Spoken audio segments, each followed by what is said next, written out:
ഇയ്യോബിൻ്റെ പുസ്തകം 42-ാം അധ്യായത്തിൻ്റെ 9-10 വാക്യങ്ങളാണ് നമ്മൾ വായിക്കാൻ പോകുന്നത്. ഇയ്യോബിൻ്റെ പുസ്തകം 42-ാം അധ്യായത്തിൻ്റെ 9-10 വാക്യങ്ങൾ.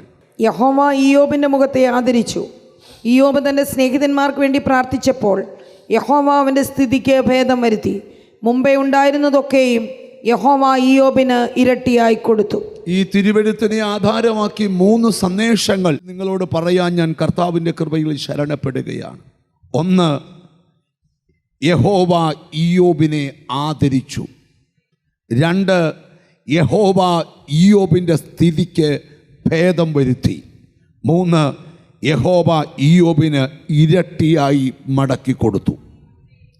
3 കാര്യങ്ങൾ പ്രസംഗിക്കണമെന്ന് വിചാരിച്ചാണ് നിൽക്കുന്നത്. അനുവദിക്കപ്പെട്ട സമയത്തിനുള്ളിൽ ഈ ദൂതിൻ്റെ വിവരണങ്ങൾ പറഞ്ഞ് എൻ്റെ വാക്കുകളെ ചുരുക്കുവാൻ ഞാൻ കർത്താവിൻ്റെ കൃപയിൽ ശരണപ്പെടുകയാണ്. പരിശുദ്ധാത്മാവ് അളവില്ലാതെ ഇതിനകത്ത് വെളിപ്പെട്ട് നിൽക്കുന്നത് കൊണ്ട് ഞാൻ കർത്താവിന് സ്തോത്രം ചെയ്യുകയാണ്. വായിച്ച തിരുവെഴുത്തുകളെ അല്പനേരം നമ്മൾ ധ്യാനിക്കാൻ പോവുക. ഈ വചനത്തിൽ നിന്നുകൊണ്ട് വേണം ഇന്ന് നമ്മൾ ദൈവിക വെളിപ്പാടുകളെ കൈമാറുവാൻ. വേദപുസ്തക ചരിത്രത്തിലെ അതിശക്തനായ ഒരു ദൈവമനുഷ്യനാണ് ഇയ്യോബ്. അവനെപ്പോലും നിഷ്കളങ്കനും നേരുള്ളവനും ദോഷം വിട്ടകന്നവനും വേറെ ആരുമില്ലെന്ന് സ്വർഗത്തിലെ ദൈവം സർട്ടിഫൈ ചെയ്യുവാണ്. ആ ഭക്തനായ ഇയ്യോബിൻ്റെ ജീവിതത്തിന് 3 കാലഘട്ടമുണ്ട്. സമൃദ്ധിയിൽ നിറഞ്ഞു നിന്നൊരു കാലഘട്ടം. 2, ഒന്നുമില്ലായ്മയിലേക്ക് പോയൊരു കാലഘട്ടം. 3, സകലതും ഇരട്ടിയായി മടക്കി ലഭിച്ചൊരു കാലഘട്ടം. ഇന്ന് നമ്മൾ ധ്യാനിക്കാൻ പോകുന്നത് സ്തോത്രം ഇയ്യോബിനെ ദൈവം എങ്ങനെയാണ് ആദരിച്ചതെന്നാണ് നമ്മൾ ഇന്ന് ധ്യാനിക്കാനായിട്ട് പോകുന്നത്. സ്തോത്രം. അങ്ങനെ അതുമായി ബന്ധപ്പെട്ടാണ് ചില ദൂതുകൾ നിങ്ങളോട് പറയാൻ കർത്താവിൻ്റെ ഉള്ളിൽ തന്നിരിക്കുന്നത്. നിങ്ങളോട് 1-ാമത്തെ സന്ദേശം പറയാം. ആരെയൊക്കെയോ ദൈവം മാനിക്കാനുള്ള സമയമായിട്ടുണ്ട്. അടുത്തിരിക്കുന്നതൊക്കെ കൈ കൊടുത്ത് പറ, ദൈവം നിന്നെ മാനിക്കാൻ സമയമായെന്ന് പറ. യോബിൻ്റെ പുസ്തകം 2-ാം അധ്യായത്തിൻ്റെ 7-ാമത്തെ വാക്യം ആദ്യം വായിക്കണം. യോബിൻ്റെ പുസ്തകം 2-ാം അധ്യായത്തിൻ്റെ 7-ാമത്തെ വചനം. സ്തോത്രം.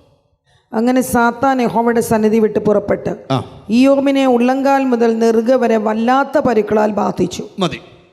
ഇവിടെ എഴുതിയിരിക്കുന്ന സാത്താൻ ഇയ്യോബിനെ ഉള്ളങ്കാൽ ബാധിച്ചു എന്നാണ് എഴുതിയിരിക്കുന്നത്. സാത്താൻ ഇയ്യോബിനെ എന്ത് ചെയ്തു? ബാധിച്ചു. സ്തോത്രം. ഇയ്യോബ് നല്ല സമൃദ്ധി നിൽക്കുമ്പം നമുക്കൊക്കെ ചില തടസ്സങ്ങൾ വരുമ്പോൾ നമ്മൾ പറയാറുണ്ട് ആ തടസ്സത്തിൻ്റെ മുമ്പിൽ ആരെങ്കിലും വ്യക്തികളായിരിക്കും. എന്നാൽ ഇന്ന് ഞാൻ മറ്റൊരു തരത്തിലുള്ള ദൂതാണ് നിങ്ങളോട് പറയാൻ പോകുന്നേ. നീ അനുഭവിക്കുന്ന പല ദുരിതങ്ങൾക്ക് പിമ്പിലും വ്യക്തിയല്ല, ഒരു ശക്തിയാണ്.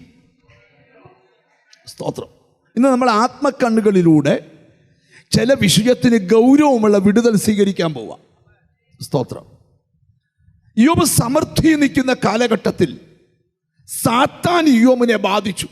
നിങ്ങൾ എന്നെ നോക്കിയിരുന്നാൽ ഞാൻ പറയാം. ആദ്യം ബാധിച്ച എങ്ങനെയാണെന്നറിയാമോ?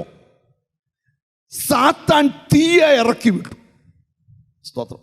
യോബ് നോക്കി നിൽക്കുമ്പം യോബിൻ്റെ സമ്പത്ത് കത്തി കത്തി ചാമ്പലായി.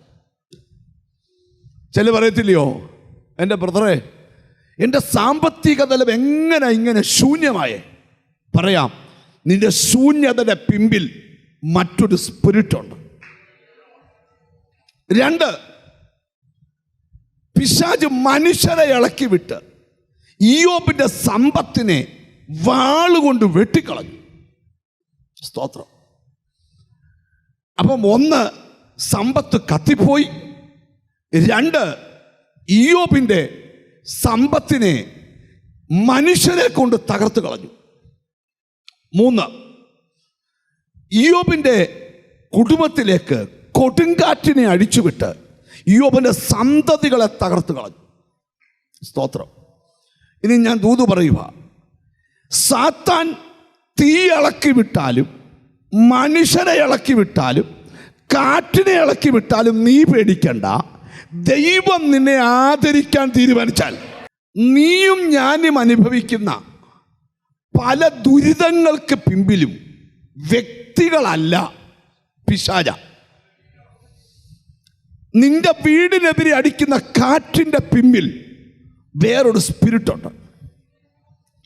നിന്റെ സമ്പത്ത്, നീ ഉണ്ടാക്കുന്നതെല്ലാം കത്തിച്ച് കത്തിച്ച് ചാമ്പലാക്കുന്നതിൻ്റെ പിമ്പിൽ മറ്റൊരു ശക്തിയുണ്ട്. നിന്റെ നന്മകളെ കൺമുമ്പിൽ വെട്ടി വെട്ടി തകർത്ത് കളയുന്നതിൻ്റെ പിമ്പിൽ മറ്റൊരു ശക്തിയുണ്ട്. പക്ഷെ ദൈവനോട് പറയുക, ഏതൊക്കെ ശക്തി തീയുടെ രൂപത്തിൽ, വാളിൻ്റെ രൂപത്തിൽ, കാറ്റിൻ്റെ രൂപത്തിൽ വെളിപ്പെട്ടാലും നീ കുലുങ്ങണ്ട.